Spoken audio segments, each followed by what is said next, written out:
The savannah held its breath the moment a silent lion stepped into the fading light, a king without a voice and a shadow of what he once was. Subscribe for more wild heart stories. In the deep gold of the evening plains, a lion named Caro walked, with a quietness that felt wrong for a creature born to shake the world with his voice. He carried a mane dark as storm clouds, but his steps betrayed an uncertain spirit, for Caro was a lion who had forgotten how to roar. Once a proud leader of a mighty pride, Caro had not spoken in moons. His roar had faded slowly like a dying campfire, replaced by a heavy ache that clung to him like dust on fur. He lived alone, wandering far from the pride he once protected, trying to outrun memories that crept like shadows behind him every dawn. He tried to roar, lifting his head to the sky, opening his jaws wide, but all that came was a breath of air and a tremble in his chest. And every dawn he lowered his head again, defeated. He had not heard his own voice since that night when thunder split the sky and danger tore through his pride, leaving behind scars too deep to heal. The other animals avoided him out of fear and confusion. A silent lion was a broken thing, and broken things drew danger. Yet Caro kept moving, drawn by something unnamed, a whisper in the wind. He could not explain. One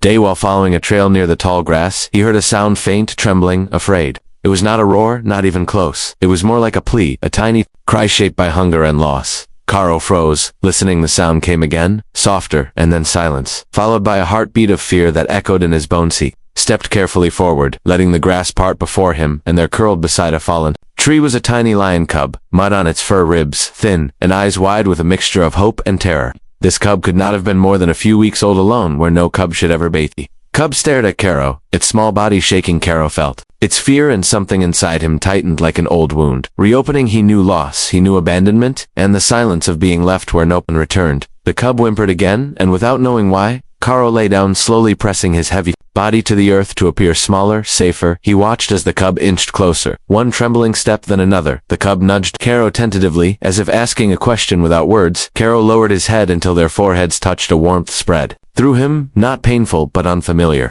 The cub smelled like rain and ash, the scent of survival against impossible odds. As the sun lowered, the cub climbed onto Caro, curling against his chest as if the world had finally given him something to hold. Caro felt the tiny heartbeat, and his own heartbeat answered, a slow, steady rhythm he had not felt in moons. When night came, Caro stayed awake, keeping watch, every muscle alert. Something deep within him, the part that once roared to protect and defend, flickered alive. The cub stirred, waking briefly, and pressed its nose against Caro's mane. Then, in a voice thin and cracked, the cub released a single word shaped by instinct and longing. The word struck Caro like a storm, not spoken with strength, but with a hope so fragile it could break in the wind. The cub called him Dad, not out of knowing, but out of need, out of believing that someone could carry him through the night. Caro breathed deeply, his chest rising with an ache he could not name. He could not roar back, he could not speak at all, but he could stay, he could protect, he could choose not to walk away this time. Dawn crept slowly across the sky, painting the plains in soft gold. Caro stood stretching but careful not to disturb the cub until the small one blinked awake. Its eyes shone clearer today, as if safety had given them new light. Caro nudged the cub forward, guiding him toward a nearby watering hole. The cub stumbled more than walked, unused to strength, but Caro kept his pace, slow, patient. He let the cub try and fail and try again, until they reached the edge of the water. The cub leaned toward the reflection and gasped softly at the sight of Caro. Behind him, towering like a guardian spirit, Caro lowered his head and gently nudged the cub's shoulder, encouraging him to drink. When danger rustled nearby, Caro stood in front of the cub, his silent form fierce enough to chase away any predator. Through the day they traveled together, Caro teaching with gestures, not words, teaching how to stalk the wind, how to listen for danger, how to move with quiet purpose.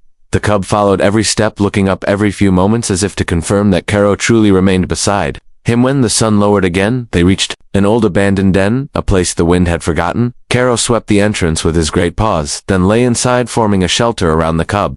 The little one pressed against him again, whispering Dad before sleep claimed him. Caro closed his eyes, letting the darkness wrap around them. This time he did not fear it. He listened to the cub, breathing steady and safe, and something in him trembled. A roar wanted to rise within him, not of dominance but of belonging, yet no sound came, only the memory of what it felt like to be a protector. For the first time since losing everything he had known, Caro felt his purpose return, not through battles, not through strength, but through the small warm life pressed against his heart. And far in the distance, unseen and unknown danger moved toward them, drawn by the scent of both weakness and hope. But Caro did not know that yet, and even if he had, he would not have left the cub alone again, not after being called Dad.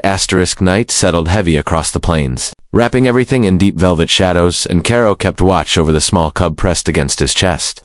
The cub slept with the trust of someone who had finally found safety, and Caro felt that trust like a weight. He refused to fail. A silent guardian with a wounded past, he stared into the darkness, listening to the rhythm of the wind and the distant cries of other creatures, but something else drifted on the wind that night. A scent, old and unwelcome, a scent that reached into Karos' memories. Like claws, a rogue lion, one known for hunting the weak and taking territory from the broken, moved across the land, and his steps were drawing nearer with each passing hour. The cub slept unaware, but Karo felt the shift in the air, and his muscles tightened as the danger approached. When morning broke, the cub woke bright-eyed and eager, nudging Karo with tiny paws. The cub wanted play, wanted movement, wanted learning, and Karo, who had once led an entire pride, now found himself teaching a single, small life how to explore the world. The cub pounced on insects through grass, and Karo followed patiently, keeping close to shield him from anything that lurked unseen throughout the day. Karo guided the cub through open fields and shaded groves, showing him how to smell the wind, how to sense danger, how to hear what others missed. The cub learned with excitement, often stumbling but always rising again, and every time he did, he looked back at Karo as if the older lion were the very ground beneath his feet. But as the sun began to fall, Karo caught the scent again, stronger this time, closer. The rogue lion was near. He had not forgotten the cub nor the trail they left behind, and he was coming with hunger in his eyes and ambition in his heart. Karo led the cub back toward the den, moving quickly but without showing fear. The cub trusted him too deeply to question the pace.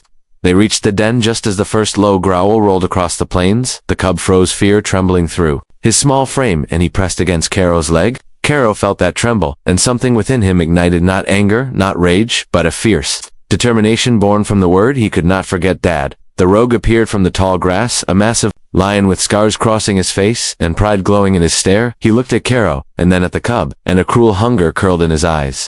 He wanted the cub not for family but for dominance, and he wanted Karo gone. Karo stepped forward, placing himself between the rogue and the cub. His body was silent, but his stance spoke clearly. He would not move, he would not run, he would not let the cub be taken. The rogue snarled, challenging the silent lion, mocking his lack of voice. A lion who could not roar was no lion at all in the rogue's mind. He lunged with confidence, expecting Karo to falter, but Karo stood unwavering, meeting him head-on. Their bodies clashed with the force of thunder, sending dust spiraling into the air. The cub watched, trembling, too small to help but too bound to Karo to look away. He saw Karo fight not with sound but with every ounce of strength left in his scarred body. The rogue pushed Karo back again and again, roaring with every strike, shaking the air with power. Karo responded in silence, yet something in that silence unsettled the rogue.